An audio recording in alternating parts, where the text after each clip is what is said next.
Amigos de América Latina, le invito en esta melodía a la gente bonita, tan llena de vida que nunca se da por vencida.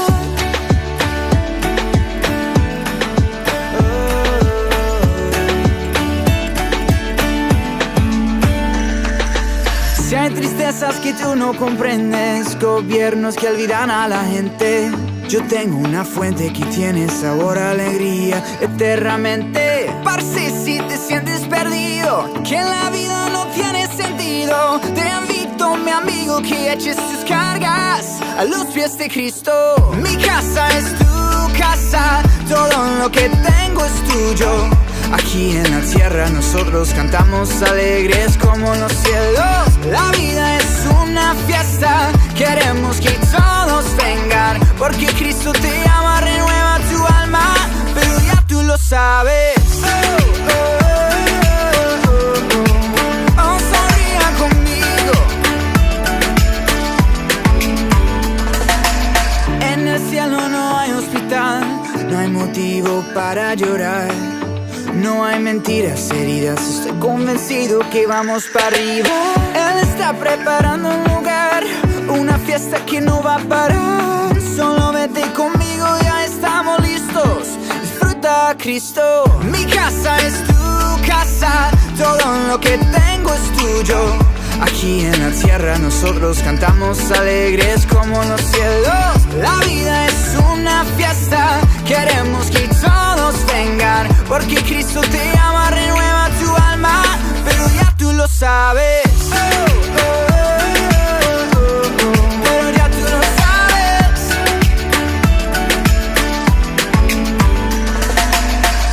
Siéntate a mi mesa hoy, sé el invitado de honor. Bienvenidos al hogar, descansa tu corazón, disfruta de un buen café al ritmo de esta canción. Ven y gózate con el rey, la vida tiene color, tiene color.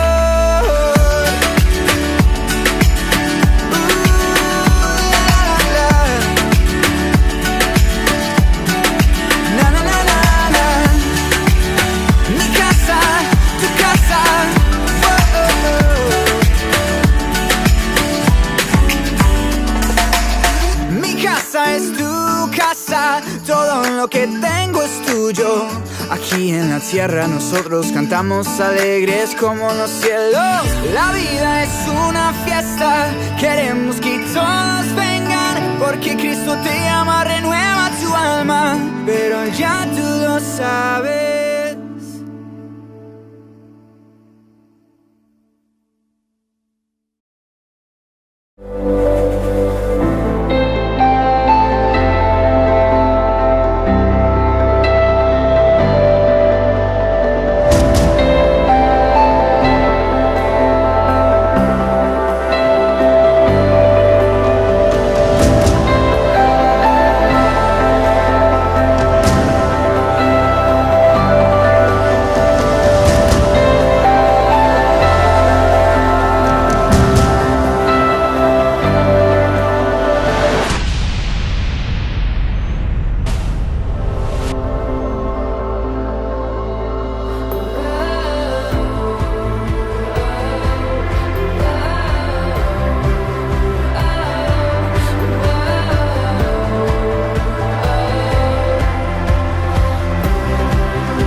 Alma mía, bendice, bendice al Señor.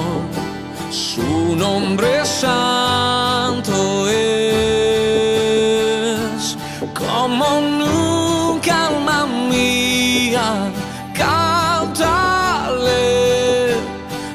te adoramos, Rey.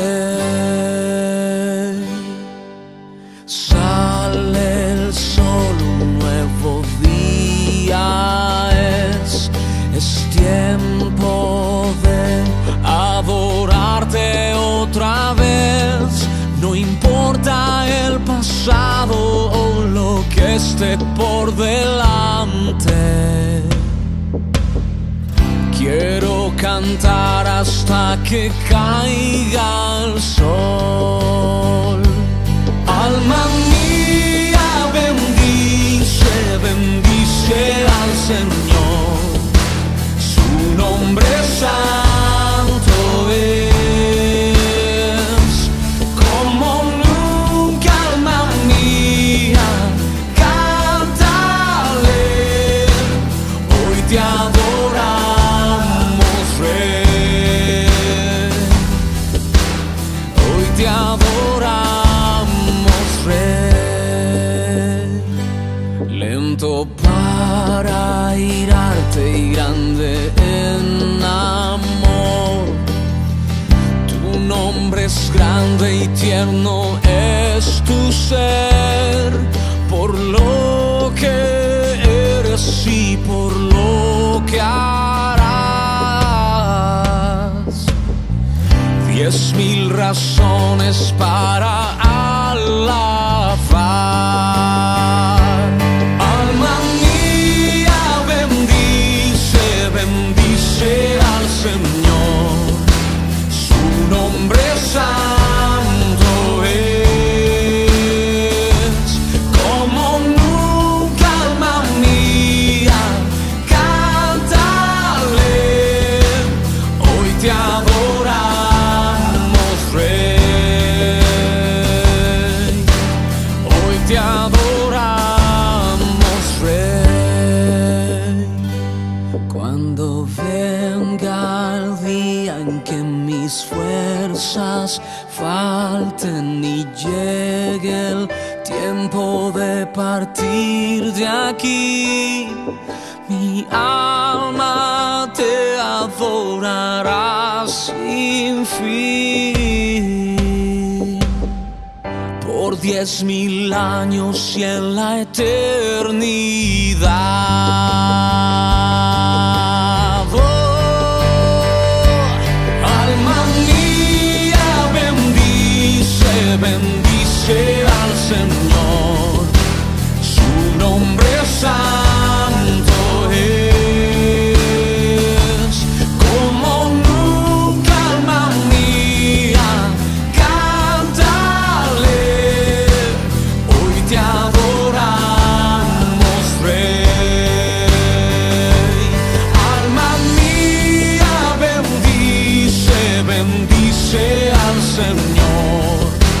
Su nombre santo es. Como nunca, alma mía, cántale. Hoy te adoramos, Rey.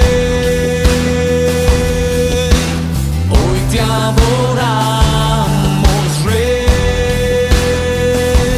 Hoy te adoramos,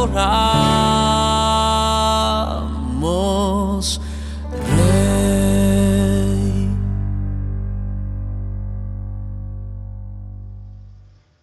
Muy buenos días para toda la iglesia entendida en el nuevo pacto.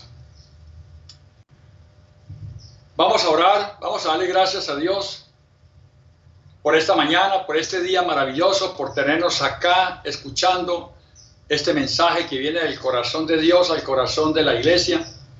Y vamos a darle gracias y a decirle: Señor, muchas gracias. Tenemos tantas razones para agradecerte, Señor, todas las maravillas que haces en cada uno de nosotros. Gracias, Señor, por este tiempo. Lo tenías programado desde antes de la fundación del mundo, Señor.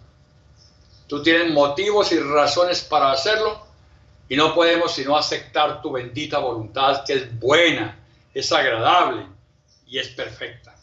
Tu buena voluntad, Señor. Gracias, Señor, por amarnos tanto.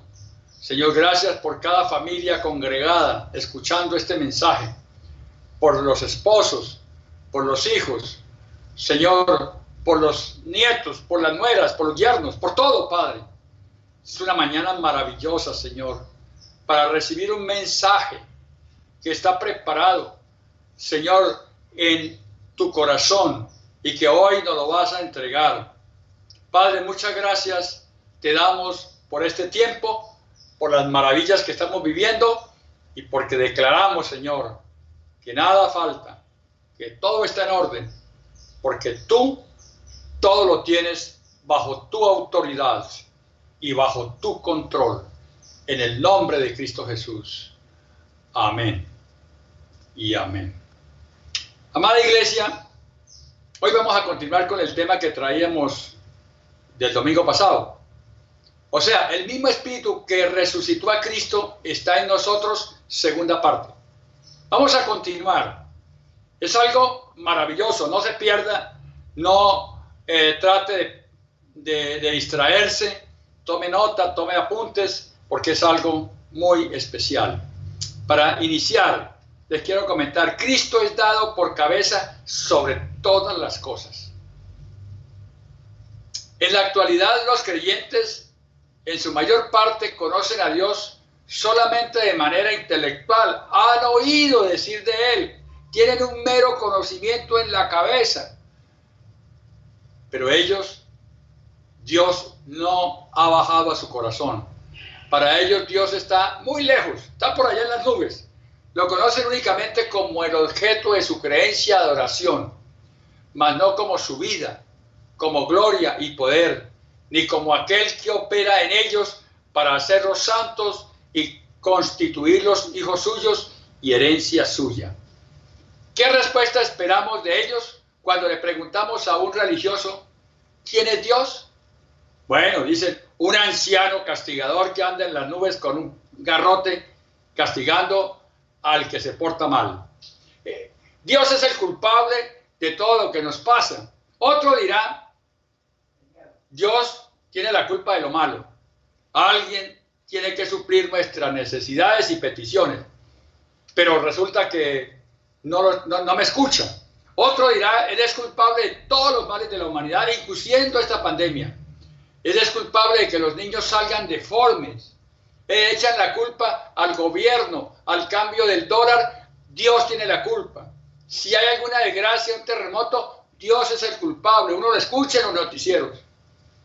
Tener un conocimiento de Dios como un ser distante, una deidad inalcanzable, no es consecuente con la revelación que el nuevo pacto nos presenta de Él como Padre, que se ha forjado en nuestras vidas, en una unión orgánica por medio de Cristo, por medio del Cristo impartido como espíritu vivificante a nuestro espíritu vivificado. Jesús declara a sus discípulos antes de la cruz que el Hijo del Hombre no tenía dónde recostar la cabeza cuando Él estaba en la tierra. En Mateo 8:20 dice, Jesús le dijo a su discípulo, las zorras tienen guaridas y las aves del cielo nidos, mas el Hijo del Hombre no tiene dónde recostar su cabeza. Jesús mantiene su posición como Hijo del Hombre, hasta cuando Pedro recibe la revelación de que Él era el Cristo. Lo pueden ver en Mateo 16, del 13 y 17. Aún no había un solo discípulo que tuviera la naturaleza divina donde Él pudiera habitar. Esto comprueba que su reino no era de este mundo. Y no se estaba refiriendo a que carecía de un lugar físico donde dormir, ya que en Nazaret tenía la casa de sus padres, probablemente en Jerusalén la casa de Salomé, en Betania la casa de Lázaro y sus hermanas. En una ocasión, dos de sus discípulos le preguntaron dónde moraba él, y él los llevó a pasar una noche a una casa donde confiadamente podía traer a sus invitados. En Juan 1, 38 y 39 dice, y volviéndose Jesús y viendo que le seguían, les dijo, ¿qué buscáis? Ellos dijeron, Rabí, que traducido el maestro, ¿dónde moras? Les dijo, venid y ved. Fueron y vieron dónde moraba y se quedaron con él aquel día, porque era como la hora 10. O sea, eran las 10 de la mañana según en la hora romana.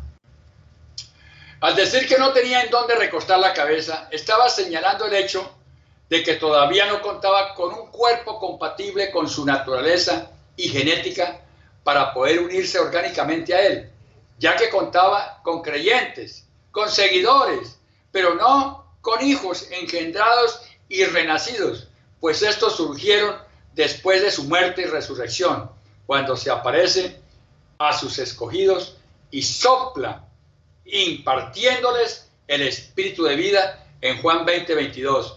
Y habiendo dicho esto, sopló y les dijo: recibid el Espíritu Santo. Este es el Espíritu Santo que les había anunciado en Juan 7:39 anteriormente, pero en Pentecostés, en Hechos 2:4, ellos no recibieron el Espíritu Santo, sino que recibieron la llenura del Espíritu Santo, sus discípulos. La iglesia, como organismo oficial en calidad de cuerpo de Cristo, tiene su inicio general el día de Pentecostés, cuando el Espíritu de Cristo ascendido viene para llenar y morar para siempre a un remanente escogido como primicias de la descendencia poderosa que el Padre le da a fin de llevar muchos hijos para la gloria. Hebreos 2:10 dice: porque convenía a aquel por cuya causa son todas las cosas y por quien todas las cosas subsisten, que habiendo de llevar muchos hijos a la gloria, perfeccionarse por aflicciones al autor de la salvación de ellos. Perfeccionar a Jesús no es que a Jesús le faltaba algo. Él era perfecto aquí en la tierra y en el cielo, pero le faltaba ser perfeccionado a través de la encarnación, participar de la naturaleza humana. Le faltaba la crucifixión, la resurrección y la ascensión. Esto lo habilitó para ser el Cristo de Dios y el Salvador nuestro. La iglesia es el cuerpo de Cristo. La iglesia no son las paredes, no son las bodegas donde nos reunimos. Somos nosotros la iglesia y nosotros somos el cuerpo de Cristo. Hemos dicho que antes de que Cristo fuera crucificado y resucitara, no existía el cuerpo de Cristo. Tenía muchos seguidores, mas no el cuerpo. Cristo encarnado no podía producir el cuerpo. Tenía que ser crucificado para eliminar la carne, el hombre natural y su vieja creación en su totalidad. Reconocemos que Jesús tenía a Cristo dentro de su cuerpo humano. Son el mismo, pero con un propósito paralelo. Jesús en su humanidad es Dios encarnado. Nació de una mujer virgen, tomó la forma de carne, pero sin pecado. Vivió 33 años, hablaba un idioma, tenía una nacionalidad, le daba sed y hambre. Lo podían abofetear, crucificar y lo pudieron matar. Pero a Cristo no. Él es Dios. Existe desde antes de la eternidad y no tendrá fin. Es intocable, es la representación y es el mismo Padre. No tiene nacionalidad. Es el Rey del universo sin genealogía y sin nacionalidad. Cristo es Dios. Jesús es Dios encarnado. Después de acabar con todo esto por medio de su crucifixión, Cristo entró en resurrección para hacer germinar algo nuevo. Por consiguiente, el cuerpo llegó a existir después de la resurrección de Cristo. Antes no era cuerpo. Después de la resurrección existe el cuerpo de Cristo. En nuestra vida natural y en la vieja creación no somos el cuerpo, pero sí lo somos en la nueva creación que fue germinada para la vida de resurrección de Cristo. Por medio de la encarnación, Dios el Creador se hizo un hombre en la vida de Jesús. Aunque Dios vivía, se movía y actuaba en Jesús, era imposible que existiera el cuerpo. Pues para ese entonces Jesús no era la cabeza. Fue después de ascendido a los cielos que Dios lo dio por cabeza sobre todas las cosas a la iglesia. Se requirió un poder extraordinario para enviar una nave espacial de la Tierra a la Luna. Pero el poder que se necesitó para que Cristo ascendiera de la tierra a lugares celestiales, al tercer cielo, fue todavía mucho mayor. La supereminente grandeza del poder de Dios resucitó a Cristo de los muertos, lo sentó a la diestra de Dios en lugares celestiales, sometió todas las cosas bajo sus pies y lo dio por cabeza sobre todas las cosas a la iglesia. Ahora, este poder es transmitido a nosotros, que somos la iglesia. Como ya mencionamos, en el día de Pentecostés, Cristo crucificado, resucitado y ascendido, quien fue dado por cabeza sobre todas las cosas, comenzó a transmitir a la iglesia todo lo que llevó a cabo, logró y obtuvo. Desde ese día, esa transmisión no ha cesado. Tiene un comienzo, mas no tendrá un final. La iglesia es una entidad que existe totalmente en resurrección y ascensión, donde tanto los elementos naturales como la vieja creación quedaron eliminados. Si alguien todavía vive conforme al viejo hombre, al hombre natural o a la carne, no forma parte del cuerpo, aunque pueda predicar. Tiene aún la naturaleza adámica, porque del cuerpo tiene aún todo el pecado. No ha sido transformado. Cada parte del cuerpo redimido pertenece a la nueva creación. Como la electricidad, aunque fue instalada en un edificio, una sola vez, esta se transmite continuamente cada que se activa el interruptor. Después se encuentra conectado al generador de corriente. Del mismo modo, todo lo que logró Cristo en calidad de cabeza se transmite continuamente a su cuerpo por estar conectado o unido a la fuente de poder. El poder divino se seguirá transmitiendo a la iglesia por la eternidad y nunca cesará y todo lo llenará. Así como el Padre requirió de un cuerpo para manifestar la plenitud de su deidad, a la humanidad decidió encarnarse en el cuerpo de Jesús, nacido de mujer y nacido bajo la ley, para poderlo lograr. Colosenses 1, 15 al 19 dice: esta es la imagen del Dios invisible, el primogénito de toda creación. Cristo, por ser Dios, es el creador, pero Jesús, por ser hombre, hace parte de la creación, participa de la carne, sin pecado y de la sangre. Primogénito significa el primer lugar que Cristo tiene en todas las cosas creadas.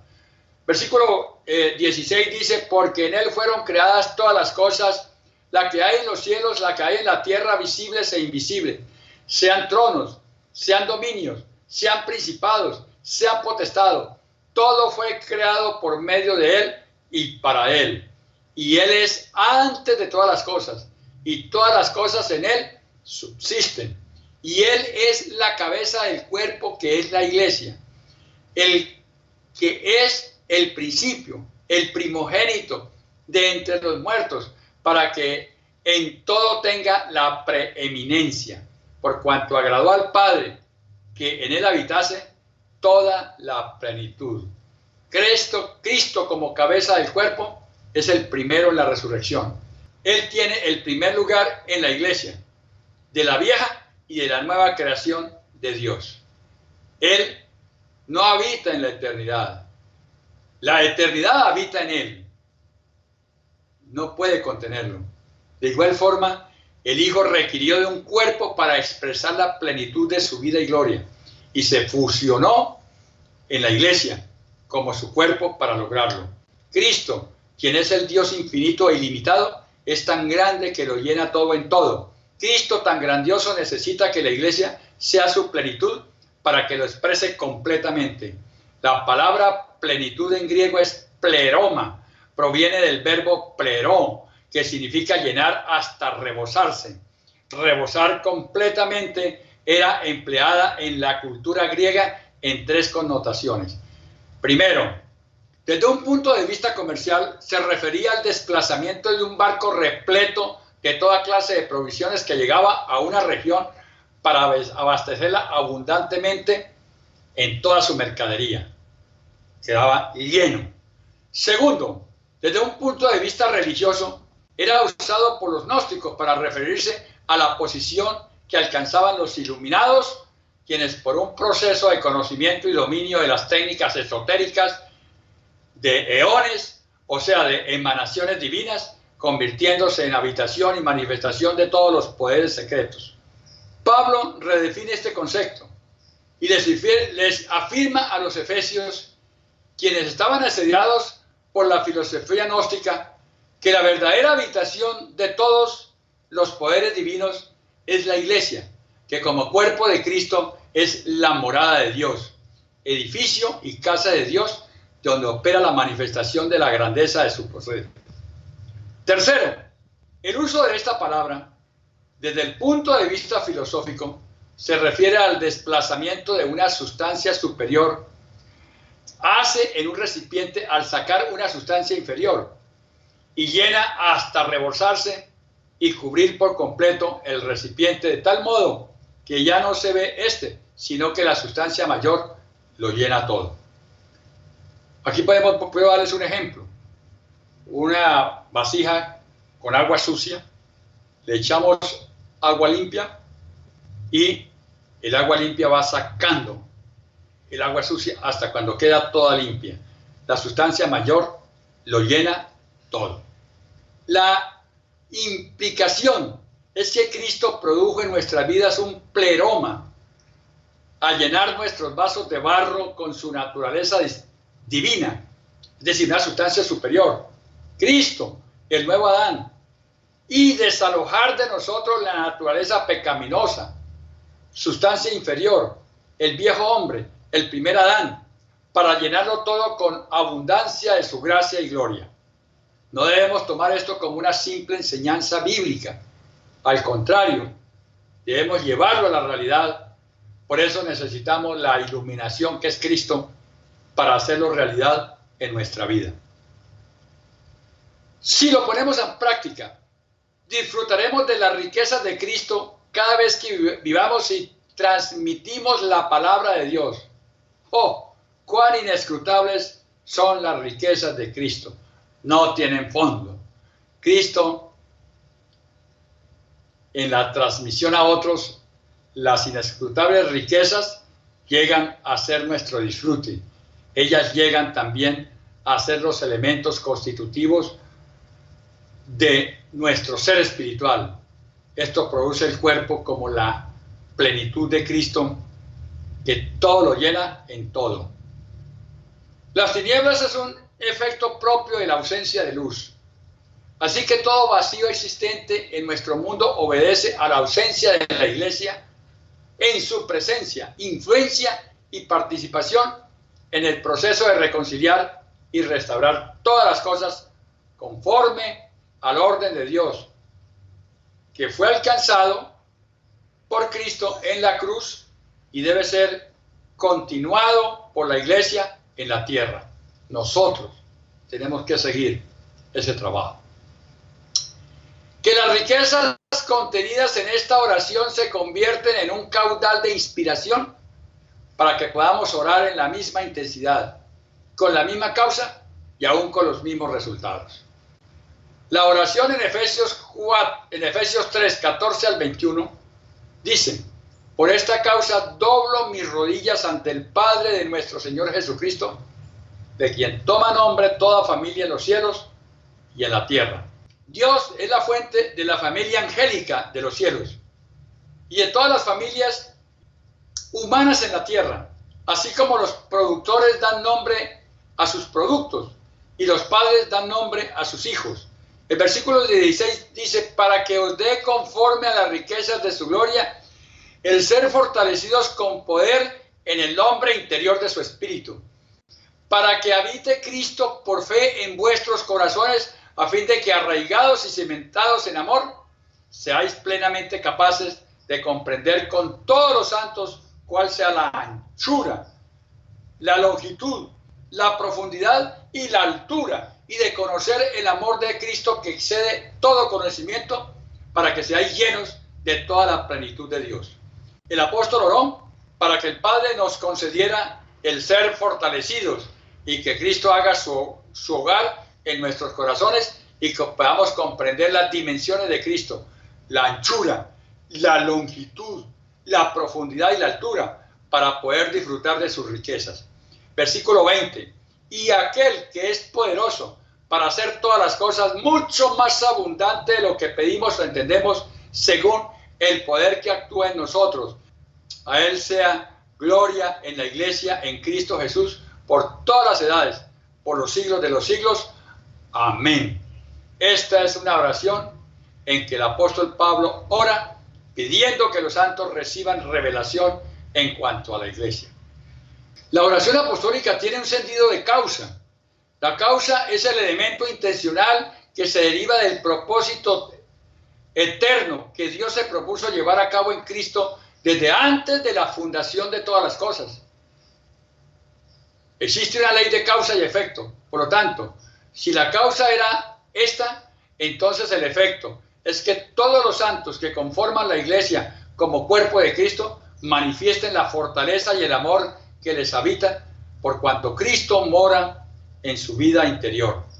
Pablo recibió por revelación que la economía de Dios consiste en que Dios se imparte en sus escogidos en espíritu, alma y cuerpo para hacer de ellos la expresión y manifestación corpórea de Dios, a fin de que Dios sea expresado en plenitud para Él, sea el todo en todo y en todos, y el Padre sea expresado en su creación.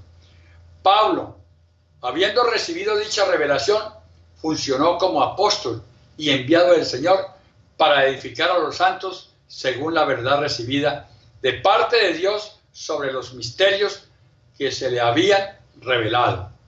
Como portavoz de Dios, Pablo ministraba a los demás las inescrutables riquezas de Cristo para que recibieran la misma revelación y llegaran también a desarrollar una perspectiva apostólica y profética más segura, que es la que ha sido escrita, la cual debemos entender y estar atentos hasta que Cristo, el lucero de la mañana, resplandezca en nuestros corazones. Segunda de Pedro 1:19 dice: tenemos también la palabra profética más segura, a la cual hacéis bien en estar atentos como una antorcha que alumbra en lugar oscuro hasta que el día aclarezca y el lucero de la mañana salga en vuestros corazones. En tiempos de oscuridad debemos estar atentos a la palabra profética, como una lámpara que alumbra hasta que el día esclarezca, hasta que Cristo sea formado en cada uno de nosotros. La función primera del profeta del nuevo pacto no es revelar la crisis del creyente, sino revelar a Cristo a sus corazones para que sus vidas sean cimentadas y edificadas en Cristo y no en los dones proféticos. Primera de Corintios 14:3 dice: pero el que profetiza habla a los hombres para edificación, exhortación y consolación. En el antiguo pacto, el profeta se dirigía al rey. El rey no hacía nada sin consultárselo al profeta, hasta si debía ir o no ir a la guerra. Hoy en el nuevo pacto, el profeta no da direccionamiento al creyente, edifica para su crecimiento, exhorta con el callado del pastor para que el creyente no se desvíe y consuela para dar esperanza al desanimado, y debe estar basada en las Escrituras. El profeta apostólico del nuevo pacto se distingue por su radicalidad al exhortar y sacar a la luz el pecado con amor, pero con firmeza. Edifica y exhorta sin ningún temor, pues tiene la certeza de que Dios le ha hablado sobre determinada situación y sobre el pecado de la persona, todo con amor. Hoy el profeta confirma lo que el Señor le dice al creyente y no lo manipula diciéndole lo que Dios no le ha dicho. Por causa de este propósito, Pablo sufrió encarcelamientos, pero cuanto más convicto era, más convicción recibía de Cristo y más libre podía ministrar a los creyentes para hacer de ellos una comunidad con mentalidad apostólica y profética que conociera la verdad de Cristo y predicara esa realidad a su mundo. Todo esto constituía la causa por la cual Pablo oró a favor de los efesios. Decía: doblo mis rodillas no representaba una actitud religiosa o postura mística para hablar con Dios, sino una actitud de entrega, rendición, honra y reconocimiento de lo que iba a hablar y con quién iba a hablar. Por lo tanto, para Pablo, doblar las rodillas significaba un momento y acto solemne mayor que el que recibían los reyes y la realeza de esa época, cuando los súbditos se acercaban doblando sus rodillas para presentar sus informes o pedir ayuda. Aquí vemos a Pablo postrándose ante Dios de rodillas y con la cabeza inclinada hacia la tierra, como alguien que hace una reverencia y tiene un asunto de suma urgencia a un rey poderoso. Pero para los judíos la posición común era orar de pie ante el Padre, dice Pablo. Notemos que Pablo no se refiere a Dios sino al Padre. El Padre aquí se usa en un sentido amplio y denota que no solo al Padre de la familia o de la fe, sino también al Padre de toda la familia en los cielos y en la tierra. El Padre es el origen, no solo de los creyentes, los cuales fueron regenerados, sino también de todos los seres creados, o sea, por toda la humanidad. Isaías 63:16 dice: pero tú eres nuestro Padre, si bien Abraham nos ignora e Israel no nos conoce, tú, oh Jehová, eres nuestro Padre, nuestro Redentor, perpetuo es tu nombre. Y en Isaías 64:8 dice: ahora pues, Jehová, tú eres nuestro Padre, nosotros barro, y tú el que nos formaste, así que obra de tus manos somos todos nosotros. En la tradición hebrea, el hecho de que Dios ponga nombres a sus criaturas no es solamente para darles una etiqueta, para reconocerlos, sino para determinar lo que son. El lector hispano puede preguntarse por qué Pablo usa aquí la palabra familia, del griego patria. Pero sería evidente, apropiado, que el lector griego, como un juego de palabras con pater y padre. Esto es un juego de palabras. La palabra significa para todos aquellos que derivan de un mismo antepasado, o en el caso de seres angélicos, todos los de una misma clase. Según el concepto de los judíos, Dios era el Padre solamente de ellos. Así que el apóstol oró al Padre de toda familia en los cielos y en la tierra conforme a su revelación, y no como los judíos, que solo adoraban al Padre de Israel conforme al concepto judío. Puesto que Dios es el origen de la familia angélica de los cielos y de todas las familias humanas de la tierra, de él toma nombre toda familia, tal como los fabricantes dan nombres a sus productos y los padres dan nombres a sus hijos. Esto habla acerca de la familia, de toda la familia de Dios que comparte el nombre de Dios, no de un puñado de familias que son etiquetadas por Dios. Y cuando la familia de Dios, la cual obviamente es la que ha nacido de su espíritu y se ha situado en su Hijo, lleva su nombre, habla de llevar su naturaleza, su carácter, su vida, su identidad y su esencia. Nosotros, los que nacimos de su familia, hemos llegado a compartir su nombre. Ahora bien, caminar en ese nombre, orar en ese nombre y hacer todo en ese nombre tiene que ver con que conozcamos o no dicho nombre. Pero independientemente de eso, si hemos nacido de nuevo, llevamos el nombre de Dios. Por lo general, nuestra comprensión del nombre de Dios es ingenua y superficial. Por ejemplo, creemos que orar en el nombre de Jesús es solo pronunciar la palabra Jesús al fin de nuestras oraciones. Casi siempre oramos en nuestro nombre y para nuestros intereses, pero al final metemos su nombre como una manta mágica que garantiza que lo que hemos orado sin entendimiento tenga efecto. No existe nada milagroso en el hecho de usar el nombre de Jesús como una simple forma mística o con fervor religioso, sino el entendimiento de lo que ese representa y en la vivencia práctica que estamos sometidos bajo la autoridad de Cristo. Decimos en el nombre de Jesús y creemos que si olvidamos decirlo probablemente no suceda lo que pedimos. O sea, decimos en el nombre de Jesús y creemos que si olvidamos decirlo probablemente no suceda lo que pedimos o no sea una verdadera oración.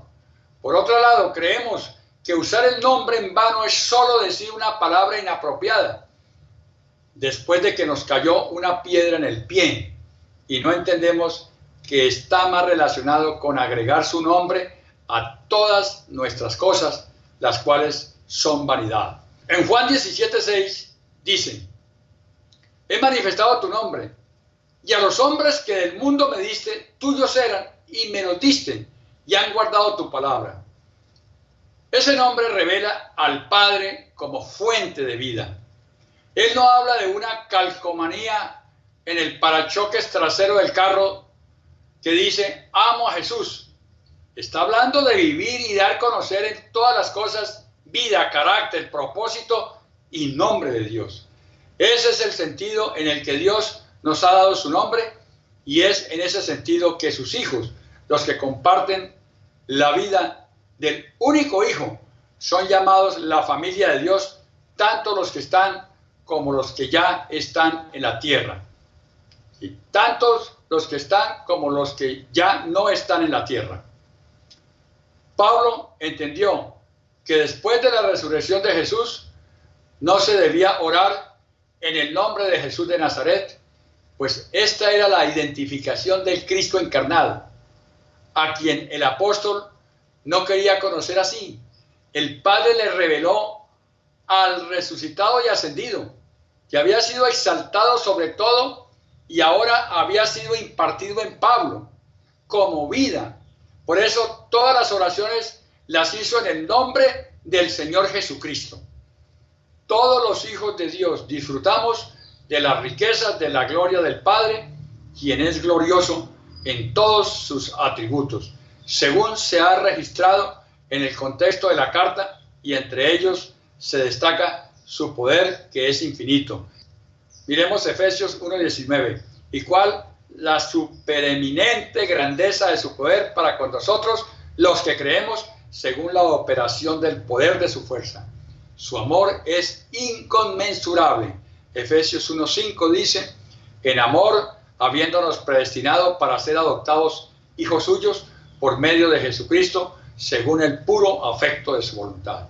Su misericordia y su gracia, que son inescrutables, Efesios 2:7 y 8 dice, para mostrar en los siglos venideros las abundantes riquezas de su gracia en su bondad para con nosotros en Cristo Jesús. Porque por gracia sois salvos por medio de la fe, y esto no de vosotros, pues es un don de Dios. Su sabiduría, que es multiforme, Efesios 3:10, para que la multiforme sabiduría de Dios sea ahora dada a conocer por medio de la iglesia a los principados y potestades en lugares celestiales. Nunca es correcto enfatizar un atributo a expensas de otro. No se trata de su poder excluyendo su misericordia, ni de su misericordia excluyendo su poder, sino que es todo el conjunto lo que le hace glorioso, el objeto propio de adoración. Pablo ora, por tanto, que todos los esplendorosos atributos de Dios sean abundantemente aplicados al progreso espiritual de aquellos a quienes escribe. A medida que avancemos en este estudio, podremos descubrir lo que no se había revelado anteriormente, pero que estaba reservado para hoy y para nosotros, pero que Dios lo tenía reservado para este tiempo. En contraste con la oración del capítulo de Efesios 1, por la cual pide revelación, esta es una oración por la experiencia. Las necesidades del capítulo 1 es que veamos lo relacionado con el cuerpo de Cristo, que veamos cómo el cuerpo llega a existir y cómo está constituido. Sin embargo, no es suficiente ver la revelación, también necesitamos conocer a Cristo de una manera subjetiva. Pablo oró para que fuéramos fortalecidos con poder en el nombre de interior para experimentarlo de una manera objetiva. Vamos a orar, vamos a darle gracias a Dios. Yo les voy a pedir algo muy especial. Revisen esta palabra, vuelvan a escuchar. No la critiquen si no la ha entendido. Llame a su pastor. Su pastor le dará muchas explicaciones, porque sabemos que estos son temas profundos, pero muy sencillos, para que comencemos una vida en Cristo diferente a la que traíamos. Traíamos una vida del viejo pacto, de oscuridad, una vida de tinieblas, y ahora en Cristo se comienza a iluminar y va todos los días aclarándose hasta que el día sea perfecto como la luz de la aurora. Vamos a orar, vamos a pedirle al Señor. Padre, en el nombre de Cristo Jesús, pedimos, primero que todo, gracias, Señor. Luz, revelación. Queremos tener esa revelación, Señor, de tu palabra.